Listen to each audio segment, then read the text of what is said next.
प्रमाणित समाधान। गुरुवर नमोस्तु। आत्मा और मन एक ही है या अलग अलग है?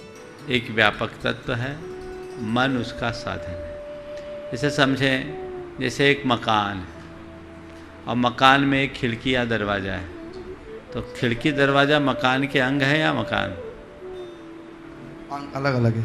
अलग है ना। हाँ। तो बस आत्मा मकान है तो मन एक खिड़की है जिससे झांक कर आत्मा बाहर देखता है। गुरुवर नमोस्तु। नंदीश्वर द्वीप में अष्टानिका पर्वों में समस्त देव दिव्य अष्टद्रव्य से पूजन आदि करते हैं और वहाँ मनुष्य नहीं जाते हैं, तो उस द्रव्य का क्या होता होगा? वो जहाँ से आता वहीं चला जाता है। दिव्य चीजें हैं, मनुष्य भले नहीं जाए, पशु पक्षी वहाँ होते होंगे। हालांकि इसका स्पष्ट विधान तो नहीं है, लेकिन राजवार्तिक में एक जगह लिखा है कि भगवान के चरणों में चढ़ाए गए द्रव्य सामग्री का पशु पक्षियों के लिए उपयोग होना चाहिए, तो होना वो कर लेते होंगे। और दिव्य निधियाँ हैं, वो सड़ती तो है नहीं, जितने दिन टिकना है टिकती होगी, बाद में उसका कोई ना कोई जहाँ से आती वहाँ चले जाती होगी। अब टेंशन इस बात की मत करो कि द्रव्य का क्या होता होगा, टेंशन विचार इस बात का करो कि हमारा कब नंबर आए और हम जाके अपनी पूजा क्यों करें, कैसे करें। गुरुवर नमोस्तु। सभी कहते हैं कि हमें अच्छे संस्कार मिले हैं, तब भी सामाजिक बुराइयां क्यों बढ़ती जा रही हैं? अच्छे संस्कार मिले हैं तो भी सामाजिक बुराइयां क्यों बढ़ती जा रही? ये बताओ, जिनको संस्कार मिले हैं बुराइयां उनमें हैं या जो संस्कारहीन हैं उनमें बुराइयां?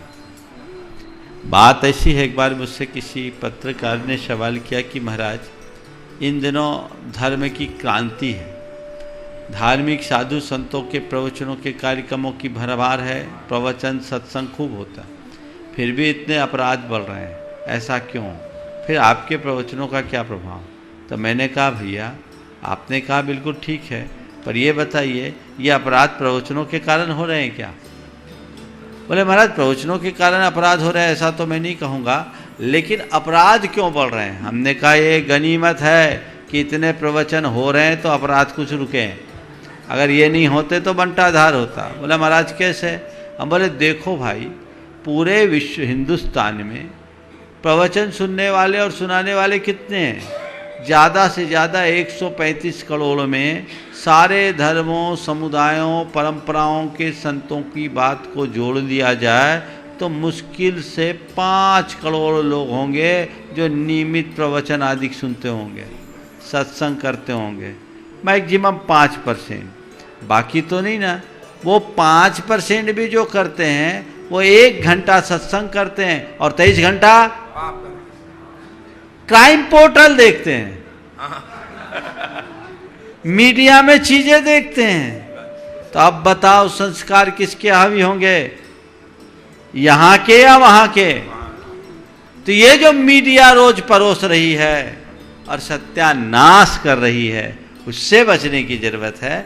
उससे हम बचेंगे तो अपने आप हमारे संस्कार हमारे जीवन में उतरे हुए दिखेंगे। गुरुवर नमोस्तु। व्यवसाय और रिश्तों की आपाधापी में धन, भूख और महत्वाकांक्षा रूपी जहर के पीछे भागने में लगे हुए हैं, तो इससे बचने के लिए हम क्या प्रयास करें? देखिए, जहर के पीछे भागने वाले का समाधान ये अंत क्या है जानो? हम लोक में जहर खाना पसंद नहीं करते, करते हैं क्या? क्यों नहीं करते?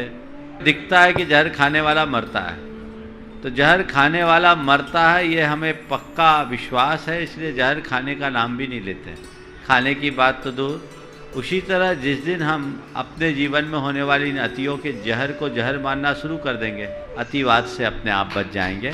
हम उनके परिणाम की तरफ दृष्टि नहीं रखते, वो जहर है ये हमारे अंदर पक्की धारणा हो जाए, और जिनने अति किया उनके अंजाम को देख लो, समझ में आ जाएगा जहर से भी खतरनाक। गुरुवर नमोस्तु। हम टीवी पर रिमोट कंट्रोल के द्वारा उपयोगी चैनल लगा लेते हैं, पर हम मन को सही जगह लगाने के लिए किस तरह के रिमोट कंट्रोल का उपयोग करें? लेकिन रिमोट कंट्रोल से केवल नहीं लगता, हाथ में रिमोट लेने से चैनल नहीं बनेगा। फ्रीक्वेंसी सेट होगी तब चैनल आपके मनपसंद का होगा, यही है ना। बिना फ्रीक्वेंसी मिलाए चैनल आपका ठीक होगा? नहीं होगा ना। तो आपने कहा है मन को सही जगह लगाने के लिए क्या करना है? फ्रीक्वेंसी सेट करके रखो, समझ गए? वो फ्रिक्वेंसी ठीक रखो, जो इधर उधर तुम्हारी फ्रिक्वेंसी डाइवर्ट हो गई उसको सही दिशा में लगाओ, अपना फोकस ठीक रखो, अपने जीवन का लक्ष्य सही बनाओ, जीवन का उद्देश्य सही बनाओ, तो परिणाम अपने आप आए। गुरुवर नमोस्तु। हमारी शिक्षा पद्धति में इतिहास की ओर उपेक्षा हो रही है, तो हम बच्चों का भविष्य निर्धारण वर्तमान के आधार पर करें या इतिहास के आधार पर? इतिहास की जो बातें हैं वो सब सही है, ये भी मैं नहीं बोलता, और वर्तमान की जो बातें हैं वो गलत ही है, ऐसा भी नहीं मानता। इतिहास में बहुत सारी बातें अच्छी है और बहुत सारी ऐसी भी बातें हैं जो हमारी बड़ी भयानक भूल है। वर्तमान में भी बहुत सी बातें अच्छी है और बहुत सी चीज़ें खराब हैं।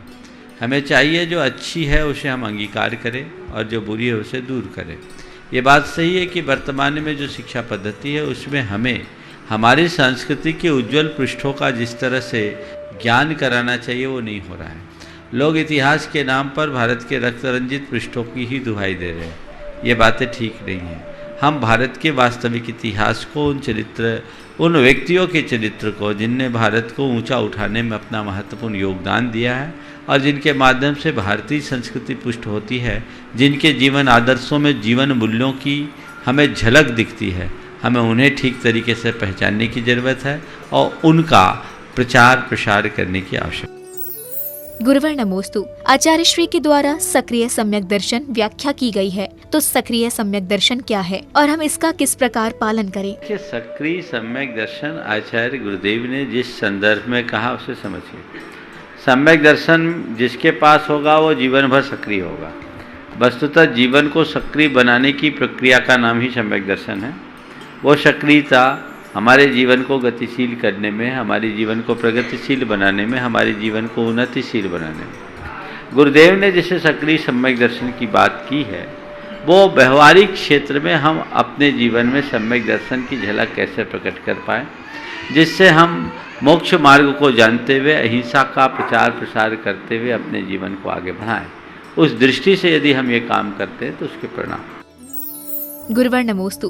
कर्तापना को छोड़ते हुए बुद्धि धारण सम्यक दर्शन के अष्ट अंग सहित गृहस्थ अवस्था में मोक्ष मार्ग को किस प्रकार प्रशस्त करें? गृहस्थ का ही मोक्ष मार्ग है और ऐसे गृहस्थों के मोक्ष मार्ग की चर्चा करते हुए आचार्य समर्थभद्र महाराज ने एक बड़ी अच्छी बात कही है जिसे सुनकर हर गृहस्थ का सीना फूल सकता है। उन्होंने कहा, गृहस्थो मोक्ष मार्गस्थो निर्मोहो नैव मोहमान अनगारी ग्रही सयान निर्मोहो मोहिने मुने, कि मोही गृहस्थ से निर्मोही मोक्ष मार्ग में स्थित निर्मोही श्रावक मोही मुनि से अच्छा है। हमने सम्यक दर्शन के 8 अंगों को अपने जीवन में चरितार्थ कर लिया और हमारे अंदर कर्तापने की बुद्धि खत्म हो गई, अंदर का अहंकार मिट गया, तो हमसे बड़ा सुखी और संयत जीव कोई नहीं होगा। हमें चाहिए कि हम इस स्वरूप को समझें और अपने जीवन को तदनुरूप ढालने की कोशिश करें। गुरुवर नमोस्तु। घर में विषम परिस्थितियां आने पर आंसू निकलते हैं और हमें पता भी होता है कि आंसू निकलने से कर्म होता है, तो हम ऐसी परिस्थिति से कैसे बचें? आंसू निकलना उतना बुरा नहीं है जितना कि औरों को आंसू दिलाना है। तो पहला प्रयास ये करो कि मेरे आंसू आ जाए, ठीक है, मैं किसी और के आंसू बहने में कारण न बनूं। मन है, मन दुर्बल है, संस्कार हमारे हैं और उन संस्कारों से प्रभावित होकर कई बार हमारी भावनाएं संभल नहीं पाती, परिणाम स्वरूप इस तरह के भाव हो जाते हैं। लेकिन इसके बाद भी जो व्यक्ति नियमित सुनता है तो उस समय भी उसे याद आ जाता है कि मैं गलत ट्रैक पर हूँ, और यही स्मृति हमारे जीवन को संभालती है। बाद में अपनी निंदा ग्रह करे और इस बात का संकल्प ले कि अब मैं इसकी पुनरावृत्ति नहीं करूँ, तो हमारा काफ़ी कुछ सुधार हो सकता है। गुरुवर नमोस्तु। पंचम काल के अंत तक जैन धर्म की प्रभावना होना है, लेकिन आज का आचरणहीन श्रावक अपनी आने वाली संतति को संस्कार विहीन बना रही है, तो उसके लिए हम क्या प्रयास करें? पंचम काल के अंत तक जैन धर्म चलेगा, इसमें कोई संशय नहीं। और ये बात भी सही है कि आज के बहुत से श्रावक दिशाहीन हो रहे हैं, लेकिन हमें घबराने की ज़रूरत नहीं है। कितने भी दिशाहीन हों, जब तक दिशा दर्शन देने वाले निर्गंत गुरु हैं, होनी चाहिए कि हम अपने आचार विचार को ठीक करें। देश काल की परिस्थितियों के अनुसार हमारी चर्या और क्रिया में थोड़ी बहुत भिन्नता आ जाए, वो स्वीकार्य है, पर हमारी मूलभूत जो प्रक्रिया है या सिद्धांत है, उसूल है, उसमें कोई कमी नहीं आनी चाहिए। हम जागृति रखें, संस्कारों का शंखनाद करें, लोगों को जगाएं, और धर्म के मर्म का जब बोध होगा तो लोगों में बहुत बड़ा परिवर्तन होगा। मैं तो ये भी देख रहा हूँ कि आज के इस विषम दौर में बहुत से ऐसे लोग हैं जिनके अंदर वैसी चर्या है जिसकी आज बड़े बड़े बुजुर्गों में भी नहीं है। युवाओं में परिवर्तन, ये बहुत बड़ा परिवर्तन है। खासकर लोग जब कभी भी बात आती है युवा पीढ़ी भटक रही है, युवा पीढ़ी भटक रही है, युवा पीढ़ी भटक रही है, ऐसा कहते हैं। ये शिकायत सुन के मुझे अच्छा सा नहीं लगता। पर एक बार ऐसा हुआ, एक स्थान पर मैं था, वहाँ के प्रधान थे 80 बरस के। कितने बरस के? और वो अपनी चर्चा में मुझसे कह रहे थे कि महाराज रात के 11 बजे 2 मिस्सी पराठे नहीं खाता तब तक नींद नहीं आती। 80 वर्ष के व्यक्ति, समाज के प्रधान यानी अध्यक्ष, उत्तर भारत की बात है, वहाँ प्रधान बोलते हैं। तो बोला रात के 11 बजे जब तक 2 मिस्सी पराठे नहीं खा लेता तब तक रात में नींद नहीं आती। वहीं उनका 18 साल का पोता बैठा था, वो रात में पानी नहीं पीता था। 80 साल के दादाजी कह रहे हैं कि 11 बजे रात में जब तक मिस्सी पराठे न खाऊं तब तक नींद ना आए, और 18 साल का पोता वहीं बैठा है जो रात में पानी नहीं पिए। मैंने उससे कहा भैया इसको देखो और कुछ तो शर्म खाओ, इसको देखो और कुछ तो शर्म खाओ। उनने कहा महाराज दोष हमारा नहीं, अपराध आपका है। दोष हमारा नहीं, अपराध आपका। हम बोले क्या बोल रहे हो? बोले महाराज इसकी उम्र में आप हमको क्यों नहीं मिले।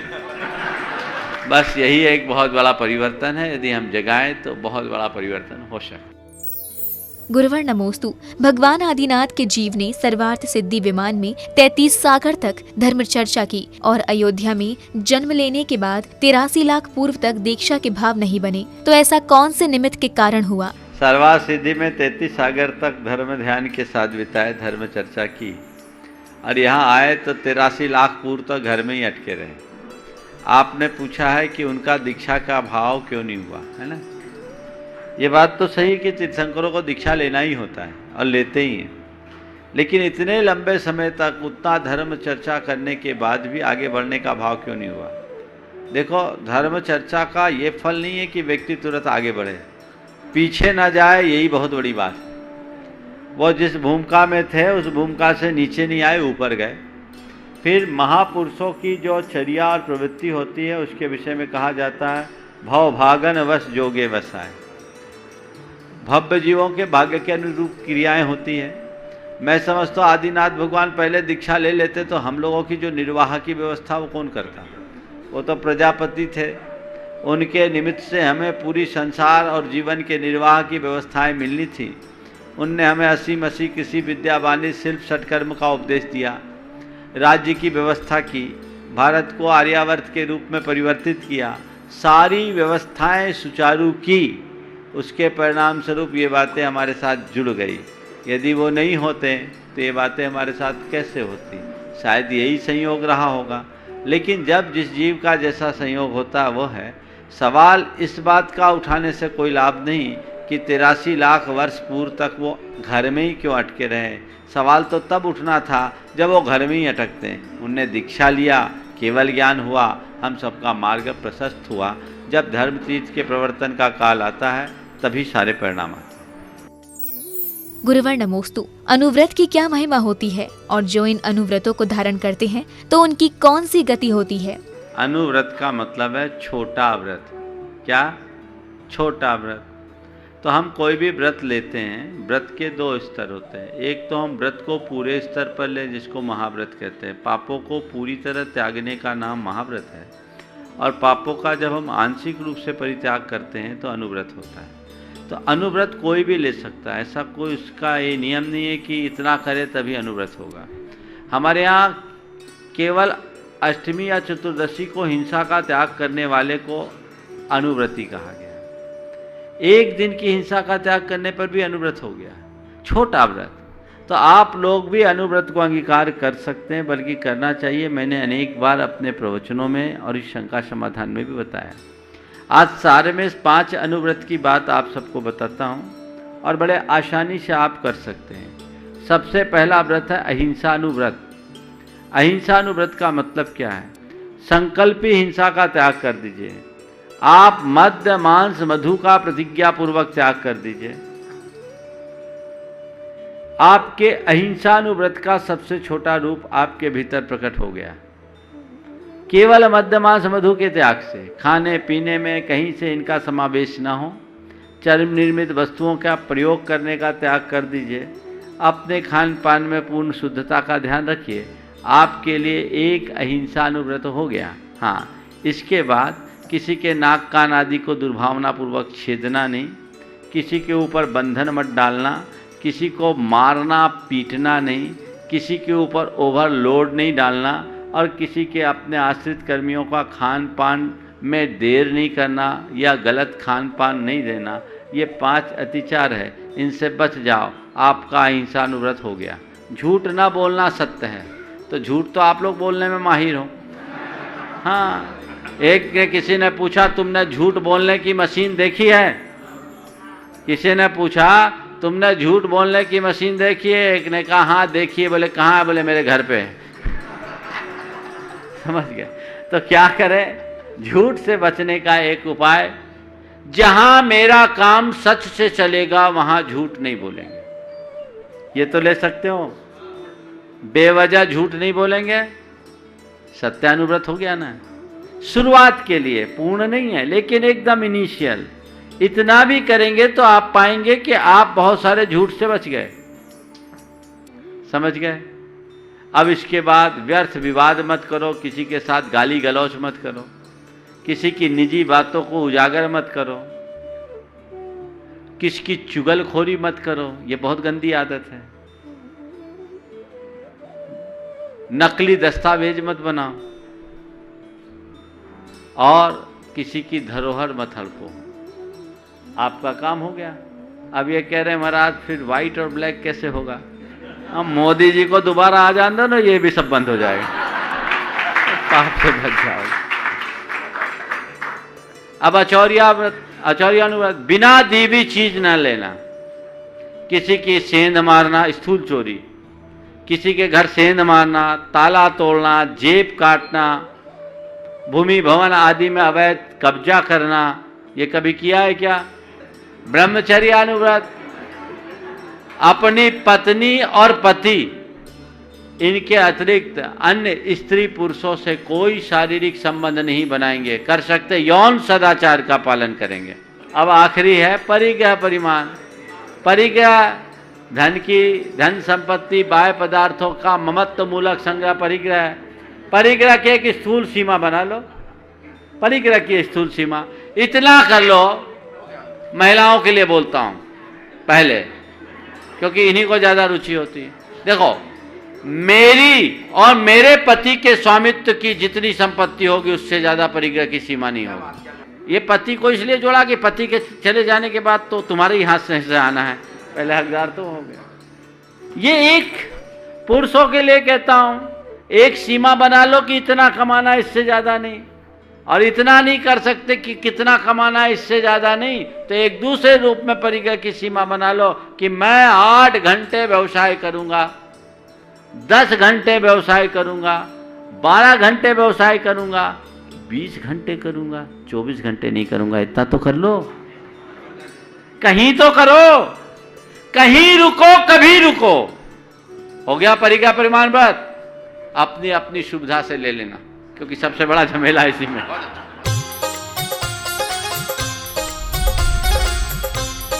प्रमाणिक समाधान।